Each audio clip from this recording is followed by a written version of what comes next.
Well, howdy, howdy, howdy, y'all. Teresa here and... Bacon Frying Brad. Bacon Frying Brad. Don't you wish you had some smell-o-vision right now? Right, honey? Yeah. He's over here, frying up some bacon to go with our eggs for our lunch. It is February 13th, 2017. It is Monday afternoon. And let me see what the weather is like. Besides beautiful. We know that much. We were just sitting outside. It is one of them perfect days, right, honey? Yep. It is 73 degrees right now. Real feel is 77. The high will be 77 and the low will be 53. And we have abundant sunshine today. And you should have, y'all, I wish you could have heard. Y'all? Wow. You could have heard outside all of the birds. And we have a large array of different species of birds, of course. And the buzzards are circling. The buzzards, you know, them suckers, some vultures and stuff, them is some ugly birds and huge. But anyway, all the different bird calls and stuff. It was really neat to hear, huh? You know, and my hydrangea, you know, when we first got it, the blooms on it were mainly a light green. And as it opens up more and it gets more sunshine, it's getting more and more of that darker pink color. Really pretty. So, anyway, yesterday was kind of a hard day. Not emotionally or anything, just eating-wise. I was so hungry, you know, and I'd been on this eating plan for about 11 days or so. And, yeah, I was kind of discouraged because I had gone up 2 pounds. You know, because you think, why am I sitting around being hungry all the time if I'm just, you know. But anyway, I really wanted just a cheeseburger, a bacon cheeseburger, and a milkshake. Hadn't had a milkshake in, oh, gee, probably a year? Yeah. No, probably about 6 months, I think. I don't think you've had one since we've been in Florida. No, I haven't. So, and that's been so 9 months. Yeah, 10 months. 10 months. So, really wanted a Sonic milkshake. And so, I decided that every 10 days, I'll have one cheat meal. You know, and so we went to Sonic, and we got double bacon cheeseburgers, and I got onion rings. Brad got his tater tots, and then I got a milkshake, a medium milkshake. A peanut butter hot fudge one. It was good and everything, but I sure as heck paid the price because now my body's not used to it, and my body says, what the heck are you doing? Because that was way too much grease, and that was way too much of dairy products all at once, you know. And we're not used to the bread carbs, the white flour carbs now any longer, so what the heck are you doing? And it was letting me know. You know, I mean, nothing exploded, but it was not, yeah. So, I think, like Brad said, he said, well, honey, he said, you kind of hit your system all at once with 3 different things, you know, maybe choose one. And he's right. Maybe next time just, you know, either have like a cheeseburger, you know, have some bread, or have a milkshake, but not have, yeah. You know. So, and then I got right back on it, you know, later that night. Just got right back on my normal eating. Did some looming, of course. And, so I got this hat done. And it's just so nice and soft. So, yeah, got that one done. I think I showed this in when I was talking about some yarn when I did my second video. And then this little infant hat. And then this one, which is another toddler hat. So soft. So those are my 3 for today. I like to get, like I said, 2 or 3 done a day. And, you know, so got that done. Brad worked a day shift yesterday. You guys knew that. And so I got to enjoy his company last night. And he finally is sleeping a little bit better. He's getting a little bit more sleep, thank goodness. I had told them how you just weren't getting any sleep at all. Yeah, sleep's overrated. Well, I know, but when you go for 4 or 5 nights with 2 or 3 hours sleep, he starts to be a little bit of a cranky boy. You know. And so he's getting, what do you think you got last night, sweetie?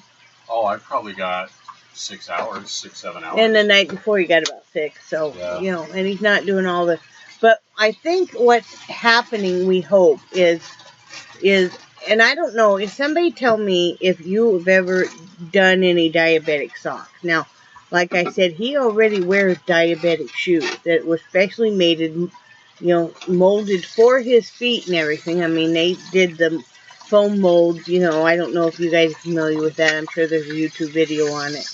But they do the foam molds of your feet and stuff, and they custom make them. And they're about $300 a pair. $450. $450, okay. Yeah. And you change out your insoles every 3 months. But, so he already wears those, but when he gets off work, and we're trying now, like I told you guys, to immediately take his socks off right away. It's quite painful when I take them off. Isn't it, honey? Yeah. Well, what does it feel like? And that's what's funny is because I don't have a whole lot of feeling in my feet. Right. Or virtually none. But it almost feels like an instant balloon expanding. Kind of like if you had your feet wrapped in real tight ace bandages. Yeah. Do you think we need to get bigger socks?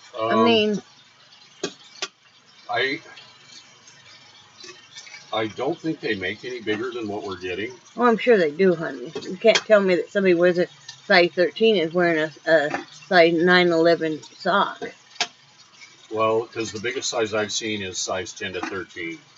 Well, do you think we should try those? We can check and see. I mean, that's what I was kind of asking you guys. Have you guys ever experienced diabetic socks, and what is the difference?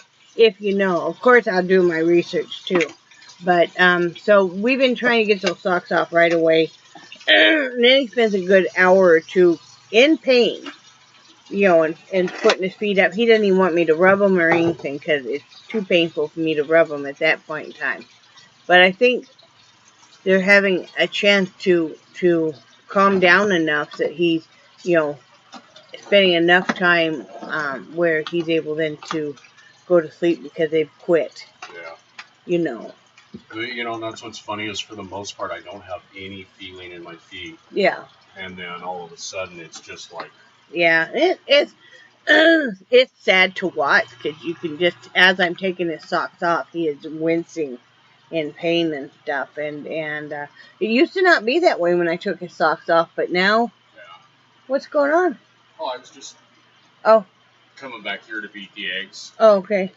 And I don't want. You don't want them to hear them scream? Yeah. So we were sitting outside. Excuse me. We were sitting outside earlier. Customary, with the dogs and stuff. And we noticed that our next door neighbor parked, and we have no idea why. His car literally just, you couldn't even walk in between my pots in his car. And so Brad had to move our Jeep so we can even get our dogs out. Have no clue why. It was just kind of, whatever. Just kind of rude.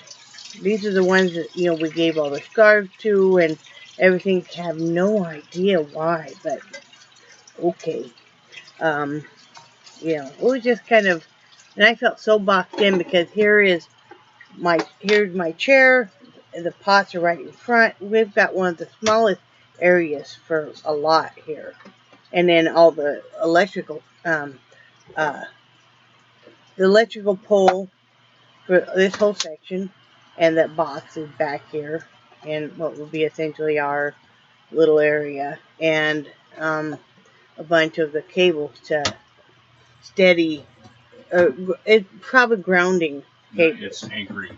Anchoring. Yeah. So, but anyway, so I'm literally just like almost, like this to his with his car, and there's no we have no other room. And then Brad, the Jeep was right here, so I'm like, you gotta move the Jeep, because, you know. So anyway, whatever. And then our neighbor, Kay, I told you guys about Kay and Carlton. We really love them a lot. And she was out going for a walk. She'd had surgery. I told you guys last week, she had 80% blockage in her artery. Was it her artery? Yeah. And I guess now they gotta do the other side. Yeah. As soon as she heals up more. Yeah. And she did say that she had a stroke in her eye. Yeah. She can still see out of the eye. Of course, she doesn't have any peripheral vision, but between the two eyes, she does okay. But what a delightful woman. She's a neat lady. Yeah, and they're like in their 80s probably. Yeah. And but she was out going for a little bit of a walk and stuff, and often I got a chance to visit with her and stuff. Of course, you know, I didn't know it, but she does crocheting, and she makes those little Barbie doll dresses. She hasn't done anything in a little bit. So, I'm kind of excited about that. And, you know, of course, she does a lot of gardening. They do a lot of gardening and stuff. So they've got beautiful flowers over there in pots and stuff. And, because they have the corner lot, and they have their trailer like this, and their son's trailer like this. So then they've got a little yard back here and stuff. It's really neat. But yeah, I really enjoyed visiting with her and talking about plants and stuff, and, you know, that kind of stuff means a lot to me. I've been working hard on, because I've always been so kind of, not real great with communication, and you guys know I struggle with that. Part of the reason I started doing YouTube videos originally was because I'm not good at communication, and you can tell in my very first videos. You know, I'm getting better. I'm talking to some of you guys on the phone. I'm texting other people. I'm emailing other people, messaging, talking with some of my neighbors and stuff. So, you know. And then when we got ready to finally come in, though, it was really weird, and I still am kind of lightheaded. Not sure why. I tested my blood sugar, and it was 167, which, yeah, eating one meal that's not diabetic friendly raised my blood sugar over 40 points, and that's just one meal. So I took my insulin because it was 167 today blood sugar. So and like I said, Brad's doing lunch, and then we're gonna go fishing. We're gonna go fishing this afternoon. See if we can catch us anything. If not, it'll just be nice to sit out in chairs and chit chat and enjoy the great outdoors. So my topic for today is crocheting, because I really would like to learn how to do that more. So, Miss Stevie Counts, Linda, Crazy for Yarn, and anybody else that crochets, could you please help me out? Could you please? Especially Stevie. I know that you don't like to be on camera. So, we were talking about this the other day. Remember, I said you could even, you know, just face the camera toward the wall. Some people do that. You could make videos showing me how to do the basic stitches that you were telling me about, you know, just with the camera in your hands. And Linda, if you could do that, if you crochet, and anybody else, because I really want to learn how to crochet, and I want to learn how to make better uniform stitches, because there's some stuff I'd like to be able to make that I can't make with loom knitting. So, if you guys could all help me out, that would be great. I'm also going to ask my dear neighbor Kay, when she gets feeling better and her eyesight improves, that'll be nice. If I run into a problem, I can just run over there, because they sit outside a lot. She's always like, come on over and visit. I'll take my stuff and ask her to help me. So, you know, I need to learn how to read patterns. So, any of you, if it could be your new thing, if you're running out of topic, is help Teresa learn how to crochet. Right, honey? Right, baby. That would be a big help, because I'm more of a visual learner. I need to learn how to read patterns. Now, I read patterns for years and years with sewing, with cross stitch, with ribbon embroidery, but I'm having trouble reading. I can make up my own patterns, but I'm having trouble learning how to read crochet patterns. So help a sister out. Yes. Is that enough? Yeah. Okay. Help a sister out, okay? Right, honey? Right, baby. So, I hope everybody has a great day, and I love you guys, and I do cherish your friendship so much, and I think you guys are awesome. Say bye, Brad. Bye, Brad. Bye, guys.